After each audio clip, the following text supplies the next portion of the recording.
Markets are up with the S&P 500 hitting a new record high and gold moves lower. So should gold bugs worry? Joining us now is a known gold bug and U.S. Global Investors CEO Frank Holmes. Frank, good to see you back again on Kitco News. It's good to be here. And you know what's happened is the 10-year government bond and the 5-year U.S. government bond yields are rising, and that automatically makes the dollar stronger, and that impacts gold. So I think it's just a healthy short-term correction that we're going through for gold. So do you see it as a buying opportunity here? Yes, I do. I do, and I think the other part is the gold stocks are doing exceptionally well. Now, year to date, they've been on a home run, but they're acting better because the stock market is strong. And when you go back at the history books from 2001 until 2008, gold stocks far outperformed bullion. After that horrendous correction of 2008 and 9, bullion outperformed gold stocks. Now, year to date, we're seeing gold stocks far outperform bullion.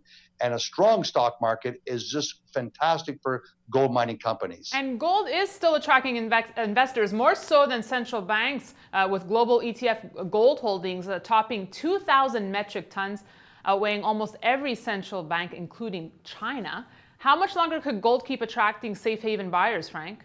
As long as the world is caught up with a monetary policy of negative interest rates and the fear that banks will come in and confiscate assets, because they've seen this in Cyprus and they've seen in other jurisdictions, that fear is in the marketplace. And so silver, in fact, was the best performing commodity for the first 6 months of this year, then oil, and then zinc.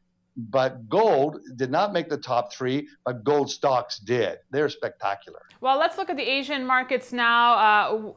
Basically, the election results helped push equity markets higher, with the S&P 500 hitting a new record high. But why is it not helping gold, do you think, Frank? The election results mean more QE in Japan. We know there is likely more QE coming from Europe, which may delay the Fed further. So why do you think this isn't spilling over into gold here?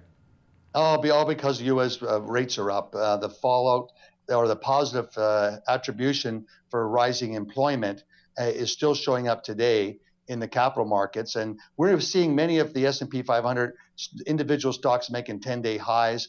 I think that this is very bullish for the next 6 months, the U.S. stock market and gold stocks and bullion and silver. All right, Frank, what's your touchdown pass going to be this week? What are you eyeing that really could move gold and silver prices?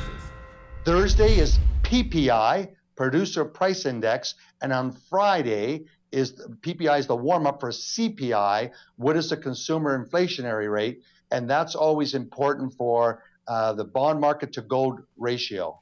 Frank, as always, thank you so much. And thank you. Thanks, Frank.